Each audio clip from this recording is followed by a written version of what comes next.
Assalamualaikum warahmatullahi wabarakatuh. Bismillah walhamdulillah wassalatu wassalamu ala rasulillah wa ala alihi wa sahbihi wa man wala amma ba'd. Jumpa lagi di pertemuan yang kedua dengan saya pertama dengan mata kuliah praktik ibadah dan tahfidz untuk pertemuan yang kedua. Kali ini kita akan membahas tentang tahfidz dan materi tahfidz kita selama satu semester ini.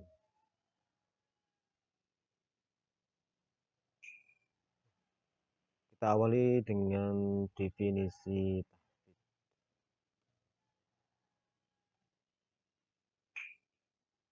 Kalau kita mendengar kata tahfidz atau hifdz, tentu yang tergambar dalam benak kita adalah tentang hafalan. Jadi kata tahfidz sendiri itu berasal dari fi'il madhi yaitu hafadha. Hafadha yuhafidhu tahfidhan, yang berarti apa? Mengajarkan hafalan atau mengajarkan bagaimana menghafal. Dalam hal ini adalah secara istilah terkait dengan hafalan Al-Quran, karena pada dasarnya secara bahasa bisa berarti hafalan apa saja. Tapi ketika kita mendengar tahfidz, maka yang terbenak dalam hati kita adalah Al-Quran, menghafal. Jadi asalnya dari kata hafidho, yahfadhu, fahuwa hafidun wadhaka mahfud. Jadi kata hafadhu artinya itu adalah menjaga. Misalnya dalam ayat Al-Quran yang tentu kita hafal kaitan dengan Al-Quran, qala ta'ala inna nahnu nazzalna dzikra wa inna lahu lahafidhun. Ini kata lahafidhun, sesungguhnya kami yang menurunkan Al-Quran dan sesungguhnya kami yang menjaga. Di sini hafidhun adalah penjaga. Jadi seorang disebut hafidh jika satu orang atau hufadz orang banyak, maka dia mempunyai makna penjaga atau penghafal, pengawal daripada kitab suci Al-Quran.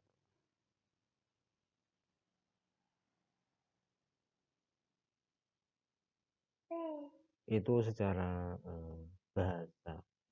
Jadi kalau kita lihat kata tahfidz itu mempunyai arti sebuah proses mengulang-ulang hingga sampai menjadi hafal terekam dalam hatinya atau dalam qalbunya, dalam dadanya. Sehingga satu orang dengan yang lain itu punya daya hifdz atau daya hafal yang berbeda-beda. Ada yang sekali mendengar langsung dia hafal, ada yang mendengarnya diulang-ulang baru dia bisa menghafal atau menangkap atau menyimpan dalam memori kalbunya. Definisi tahfidz Al-Quran atau menghafal Al-Quran yaitu proses menghafal Al-Quran baik dengan cara membaca maupun mendengarkannya secara berulang-ulang sampai hafal, sehingga setiap ayat mampu dibaca tanpa melihat. Jadi menghafal Al-Quran itu bisa dilakukan diketahui dengan membaca dan mendengar. Bagi orang yang tidak mempunyai pendengaran atau gangguan pendengaran atau cacat dari lahir tidak mendengar, maka dia bisa membaca atau menghafal Al-Quran lewat membaca atau membacanya secara benar dan merekamnya dalam hati. Adapun orang yang buta misalnya, dia hanya punya pendengaran, maka metode tahfidznya ya hanya dengan mendengar. Makanya banyak orang-orang yang diberi karunia oleh Allah bisa menghafal Al-Quran. Bahkan berdasarkan pengalaman, orang yang buta itu pendengarannya itu lebih ya, misalnya kalau di Arab itu banyak para hufad atau para hafal itu yang orang-orang yang buta atau kafif definisi tahfidz Al-Quran yaitu, saya ulangi lagi, proses mempertahankan, menjaga dan melestarikan kemurnian Al-Quran sebagai mukjizat yang diturunkan oleh Allah Subhanahu wa taala kepada Nabi Muhammad Shallallahu alaihi wasallam melalui hafalan yang dihafal oleh para penghafalnya untuk menghindari gaya modifikasi, pemalsuan, dan bertujuan melindungi seluruh atau sebagian hafalan dari risiko kelupaan ataupun kesalahan. Itu tahfidz. Adapun Al-Quran tentu kita semua sudah maklum bahwasanya Al-Quran menurut para jumhur secara etimologi dari kata qara'a yaqra'u Qur'anan yang berarti apa? Bacaan. Qala ta'ala inna alaina jam'ahu wa qur'anah fa idza qara'nahu fattabi' qur'anah. Sesungguhnya atas ketanggungan kamilah mengumpulkannya di dadamu, wahai Nabi, dan membacanya. Apabila kami telah selesai membacakannya, maka ikutilah bacaan itu. Fattabi' qur'anah. Quran itu baca. Adapun secara terminologi, Al-Quran adalah kalamullah yang diturunkan kepada Nabi Muhammad SAW melalui malaikat Jibril sebagai bukti kenabian dan kerasulan, dan kemudian ditulis dalam lembaran-lembaran yang diriwayatkan secara mutawatir, dan membacanya merupakan ibadah atau al-muta'abbad bitilawatihi. Jadi hanya sekedar membaca sudah terhitung sebagai ibadah.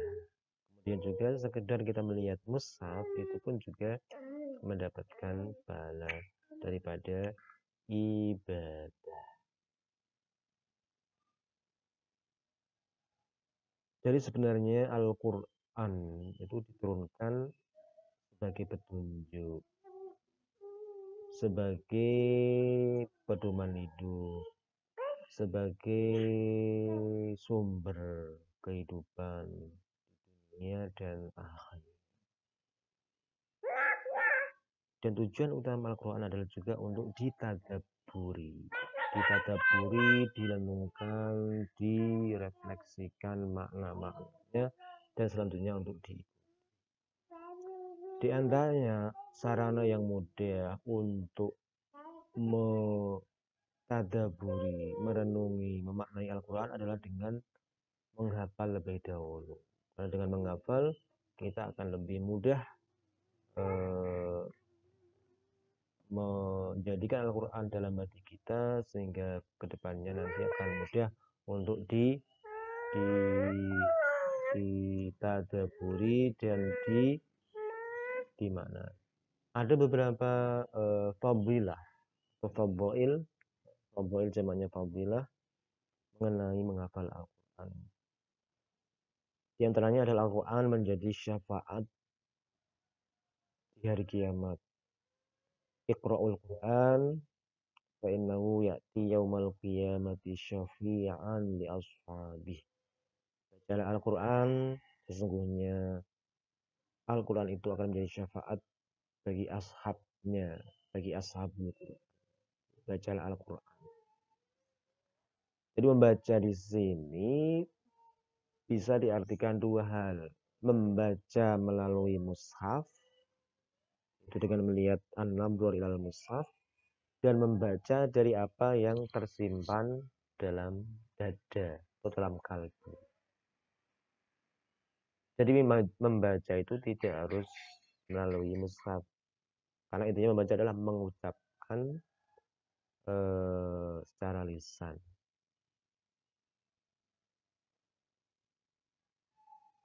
Jadi orang yang hafal atau hafid ayat Al-Quran, maka dia bisa membacanya kapan saja dia inginkan atau membutuhkan, tanpa memerlukan yang namanya melihat ke mushaf. Itu keistimewaannya. Beda kalau orang yang tidak hafal, maka ketika akan membaca maka dia perlu bantuan dari mushaf atau tulisan Al-Quran. Dan dua-duanya adalah membaca secara melihat dari mushaf, dan itu pun ada pahalanya sendiri, pahala membaca dan pahala melihat ke mushaf. Yang kedua, pahala orang yang hafid Al-Quran, yaitu membaca Al-Quran lewat apa? Hafalan, atau tanpa membutuhkan mushaf. Jadi keduanya nanti akan mendapatkan syafaat Al-Quran. Jadi Al-Quran itu bisa mensyafaati di hari kiamat. Bahkan bukan sekedar hari kiamat, di dunia pun Al-Quran bisa mensyafaati. Kalau kuliah di Al-Azhar misalnya, itu ada materi tahfidz Al-Quran. Itu jika nilai Al-Qurannya itu tinggi, maka itu bisa menolong mata kuliah yang lain yang nilainya rendah. Jadi misalnya mata kuliah A nilainya dhaif atau lemah, maka bisa disyafaati dengan nilai Al-Quran yang baik atau yang tinggi. Itu diantara syafaat di dunia. Contoh lagi banyak sekali, kalau kita lihat orang yang hafid Al-Quran, itu Allah memberikan syafaatnya di dunia. Yang kedua, mendapatkan pertolongan Allah. Itu Allah akan menolong orang yang menghafal Al-Quran, karena orang yang menghafal Al-Quran berarti dia adalah orang yang menolong Allah dengan cara menjaga ayat-ayat sucinya, dan niscaya Allah akan menolong. In tansurullaha yansurkum wa yusabbit aqdamakum. Jika kalian menolong Allah, maka Allah akan menolong.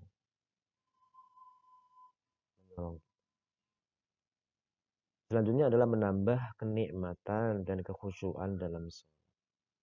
Di mana dalam sholat itu ada bacaan-bacaan ayat-ayat Al-Quran. Jika orang yang hafal Al-Quran, maka ketika sholat boleh jadi dia ketika membaca ayat-ayat atau surah-surah setelah Al-Fatihah, yang dibaca adalah ayat-ayat yang panjang, sehingga ketika dia memahami maknanya, merenungkan, maka sholatnya akan lebih nikmat, lebih khusyuk. Bukan hanya dibaca begitu saja tanpa ada perenungan atau refleksi dari bacaan-bacaan sholat. Karena di antara sarana cara untuk membuat sholat kita khusyuk adalah kita meresapi makna-makna dari bacaan-bacaan dalam sholat tersebut, terutama bacaan yang berkaitan dengan ayat-ayat suci Al-Quran.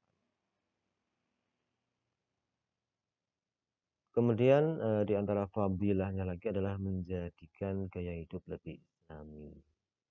Seorang yang hafid Al-Quran, maka dia akan selalu menjaga hafalannya, maka dia akan menjadikan hidupnya dan gaya hidupnya berdasarkan Al-Quran. Karena dalam sebuah hadis juga ada ancaman, bahwasanya banyak rubbadalin Al-Quran wal Quranu yal'an. Banyak orang yang membaca Al-Quran, tapi Al-Quran malah menjadi laknat baginya, bukan syafaat.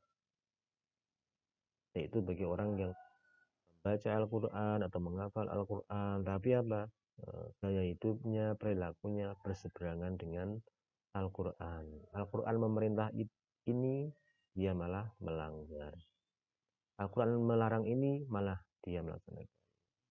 Atau dia melecehkan atau tidak menghormati Al-Quran. Ancaman bagi orang yang tidak menjadikan Al-Quran sebagai sebagai bimbingan.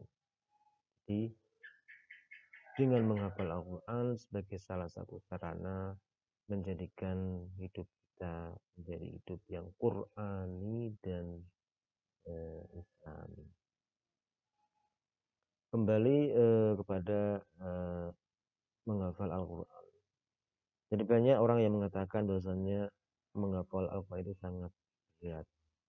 Jadi sebenarnya yang berat itu adalah pada istiqomah menjaga.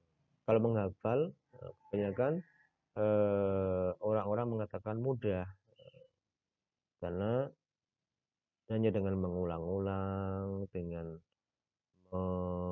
selalu membaca atau mendengar, maka itu akan mudah terekam dalam qalbu kita. Bahkan Allah sendiri pun sudah menjanjikan bahwasanya Allah telah memudahkan Al-Quran. Walaqad yassarnal Qur'ana lidzikr fahal min mudzakir. Ada beberapa hal yang perlu diperhatikan dalam menghafal Al-Quran. Yang pertama adalah tentunya menata niat, meluruskan niat kita, bahwasanya niat kita menghafal Al-Quran adalah untuk menjaga Al-Quran itu sendiri, bagaimana tuntunan dan perintah Allah Subhanahu wa Ta'ala. Jangan menghafal Al-Quran karena ria, karena supaya kita dihormati atau dielu-elukan sebagai hafid atau hufaz. Karena apa? Innamal a'malu binniyat wa innamal likulli imri'in ma nawa. Sesungguhnya setiap amal, setiap perkara itu tergantung niat. Dan orang akan mendapatkan sesuai dengan niat. Walikulli imri'in ma nawa. Selanjutnya adalah menjauhi maksiat. Karena maksiat ini akan membuat hati kita keruh, tertutup dari sinar dan cahaya dari Allah Subhanahu wa Ta'ala. Karena apa? Karena ilmu, kalau Al-Quran adalah cahaya, dan cahaya itu tidak akan diberikan kepada orang yang maksiat. Selanjutnya memilih guru atau ustadz, membangun lingkungan yang kondusif, melakukannya dengan rajin dan giat, melakukannya dengan kontinu, istimror dan istiqomah. Jadi membutuhkan kontinuitas dan istiqomah. Jadi, jika hal-hal ini diperhatikan dengan baik, diaplikasikan, maka insya Allah Al-Quran itu akan mudah untuk dihafalkan.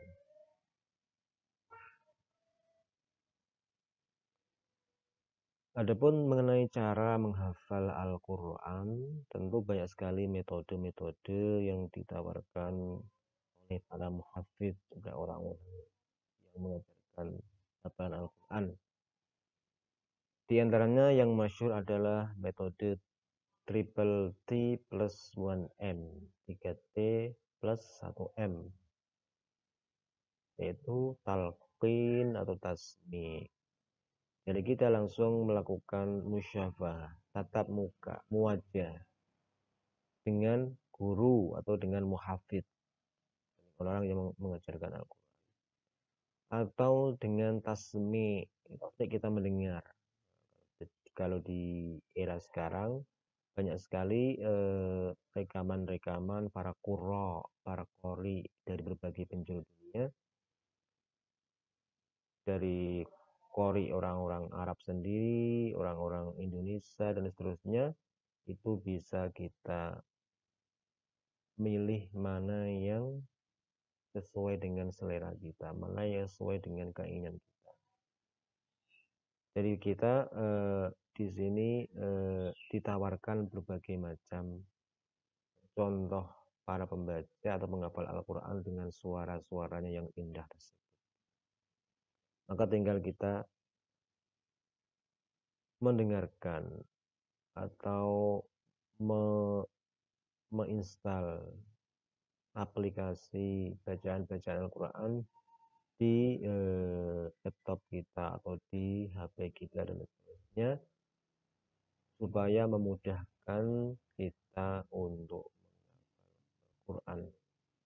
Karena jika kita sering mendengar, sering membaca, tentunya akan tertanam dalam kalbu kita atau dalam dada kita, sehingga menjadi hafalan, menjadi terekam dalam hati kita. Tadi talqin atau tasmi'. Kemudian tafahum atau faham. Jadi selain membaca dengan benar sesuai dengan tajwid dan makharijul huruf, kita juga bisa menggunakan tafahum atau pemahaman atau memahami. Jadi kita memahami ayat-ayat Al-Quran yang kita hafal, baik pemahaman secara global melalui terjemah, melalui tafsir-tafsir yang global atau tafsir yang terperinci, atau melalui penjelasan dari para ulama atau para mufassir. Karena itu akan membantu memudahkan kita untuk menanamkan Al-Quran dalam kalbu. Karena orang yang paham, orang yang bisa meresapi apa yang dibaca, itu akan lebih menancap di dadanya daripada hanya sekedar membaca tapi tidak memahami. Maka akan mudah lupa seperti itu. Tentunya adalah T yang ketiga adalah takror, mengulang-ulang. Jadi mengulang-ulang ini tergantung daya ingat seseorang. Ada orang yang hafalannya kuat, ada yang hafalannya sedang-sedang saja, ada yang hafalannya lemah. Maka cara atau metode dalam hal ini adalah takror atau mengulang.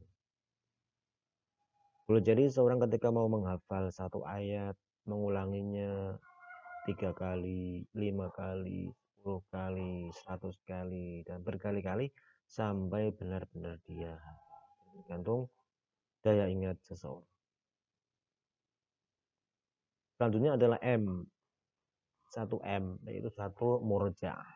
Murja' ini adalah ketika Al-Quran sudah kita hafal, ayat-ayatnya sudah kita hafal, maka sebagai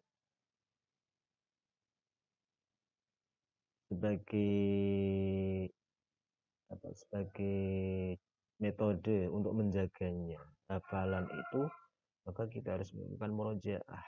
Jadi mengulang-ulangnya lah di hari selanjutnya, hari selanjutnya, hari selanjutnya, dan seterusnya harus diulang-ulang atau murojaah dan dievaluasi supaya Al-Quran tidak mudah hilang atau sirna dari hafalan dan memori kalbu.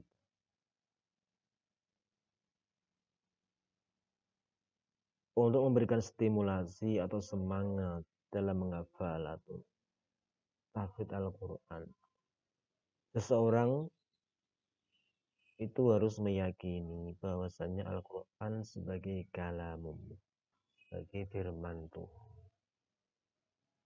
Karena Al-Quran adalah firman Allah, maka itu adalah sebaik-baik firman atau kalam.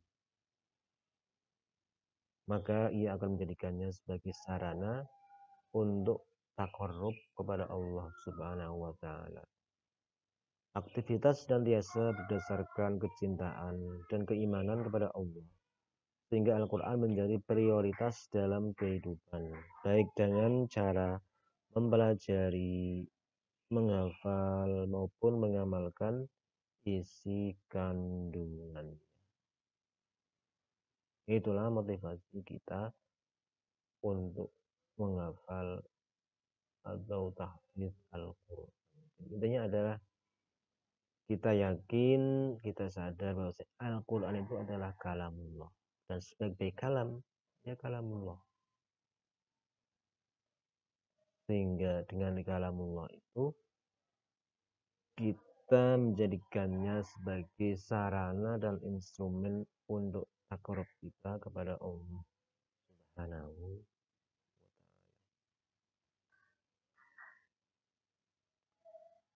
Tahfidz Al-Quran pun harus dengan tajwid. Karena intinya apa? Membaca Al-Quran harus sesuai dengan ilmu tajwidnya, bukan sekedar membaca.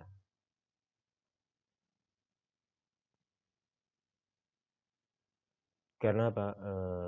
Al-Quran itu meskipun menggunakan bahasa Arab, tapi tidak menjamin orang Arab bisa membacanya dengan fasih tanpa ia belajar dari gurunya tentang tajwid. Kalau kita lihat orang-orang Arab sendiri ketika membaca Al-Quran itu masih banyak yang salah, masih banyak yang tidak sesuai dengan ilmu tajwid, karena dia membacanya begitu saja tanpa dilengkapi dengan perangkat ilmu.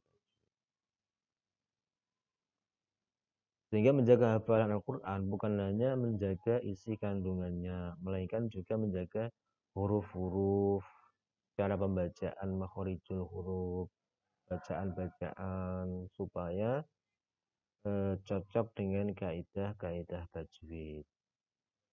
Kaidah tajwid ini diperlukan agar setiap orang, baik orang Arab maupun non-Arab, mampu membaca Al-Quran dengan lisannya orang Arab yang fasih. Jadi tidak otomatis orang Arab itu membaca Al-Quran fasih.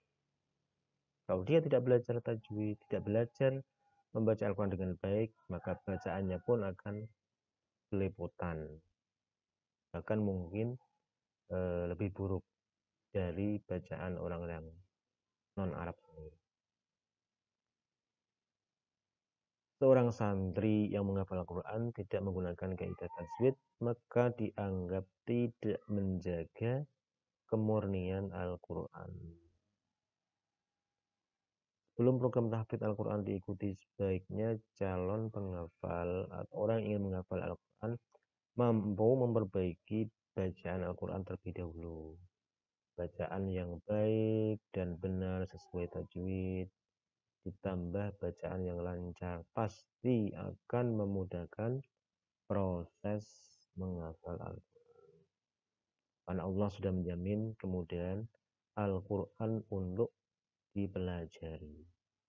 Walaqad yassarnal Qur'ana lidzikri fahal mim mudzakir.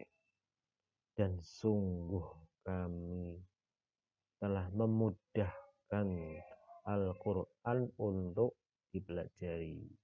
Apakah ada orang yang mau belajar?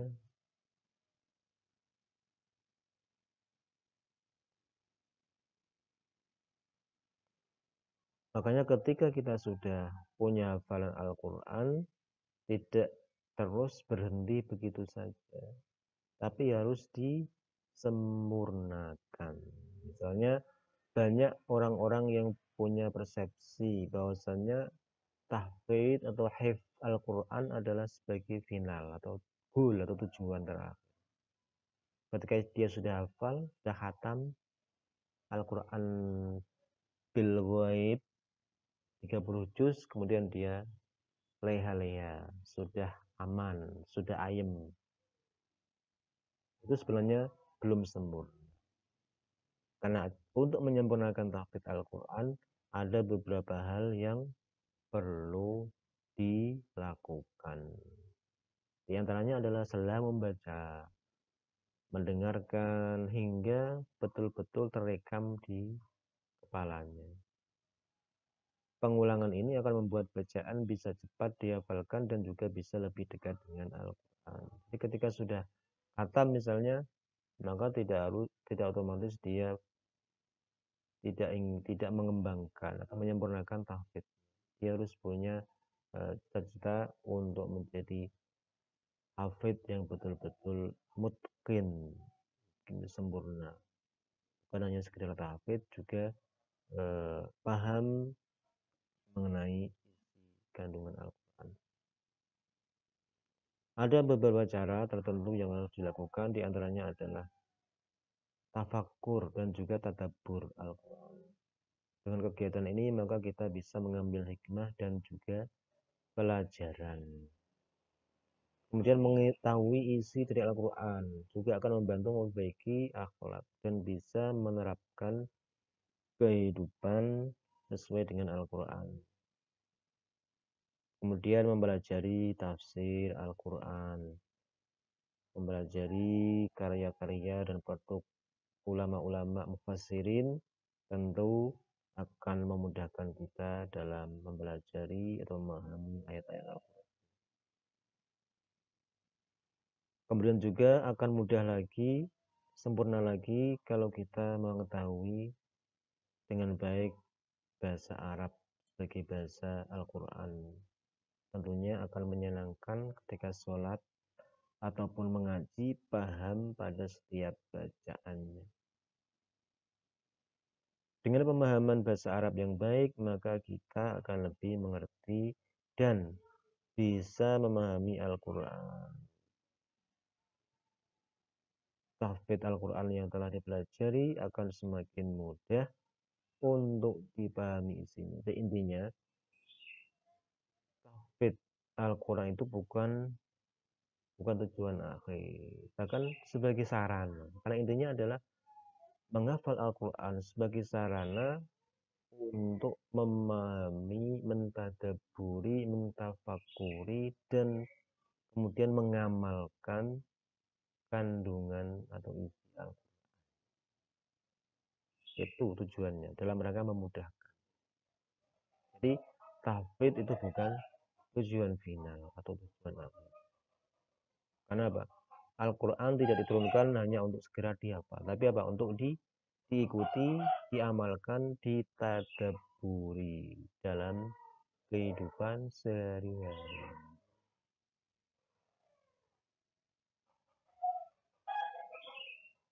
Adapun materi praktek ibadah kita yang akan kita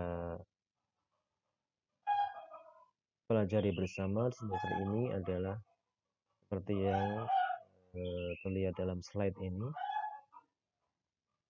diawali dengan praktek ibadah yang berkaitan dengan toharoh, kemudian sholat baik yang fardu maupun yang sunnah, kemudian berbagai macam sholat, kemudian tentang zakat, puasa, haji, dan umroh, kurban, dan akikah.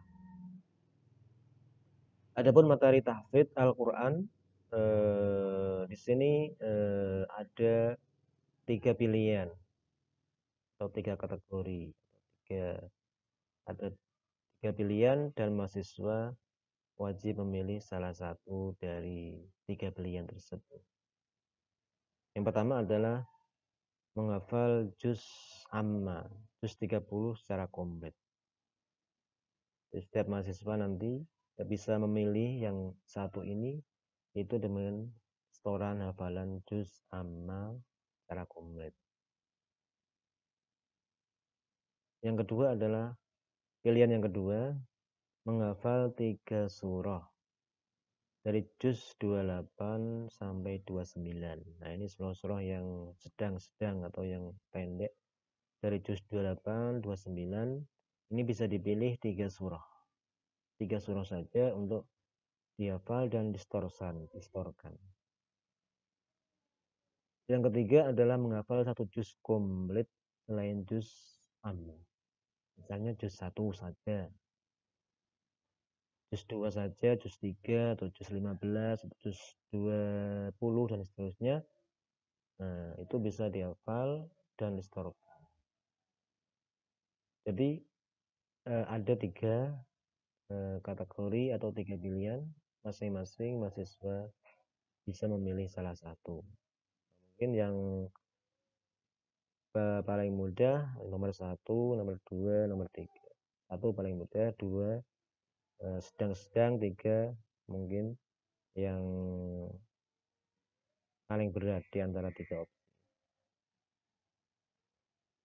Jadi nanti para mahasiswa bisa memilih dari 3 pilihan ini. Kemudian tata cara setoran tahfidz. Yang pertama, setiap mahasiswa wajib setoran hafalan Al-Quran via online atau rekaman video. Dan hasil kalau dia merekam, maka hasil rekaman itu bisa dikirim kepada saya atau bisa diupload di media-media dan tinggal dikirim ke saya linknya di YouTube atau Facebook atau kalau punya link sendiri atau Google Drive dan lain sebagainya. Adapun yang via online langsung nanti harus ada kesepakatan dulu waktunya dengan saya kapan dia bisa online untuk rekaman tahfidz-nya. Adapun setoran tahfidz ini bisa dilakukan secara bertahap. Mungkin tahap pertama 1 surah, 2 surah atau 3 surah, atau kalau surah-surah yang agak panjang minimal 5 ayat misalnya. Kemudian di hari yang lainnya nanti surah atau ayat selanjutnya dan seterusnya sampai benar-benar hafal dari kriteria yang dipilih. Itu.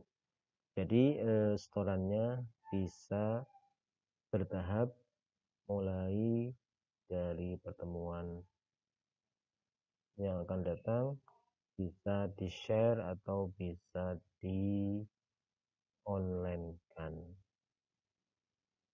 Itu materi kita hari ini. Cukup sekian dan terima kasih. Wassalamualaikum warahmatullahi wabarakatuh.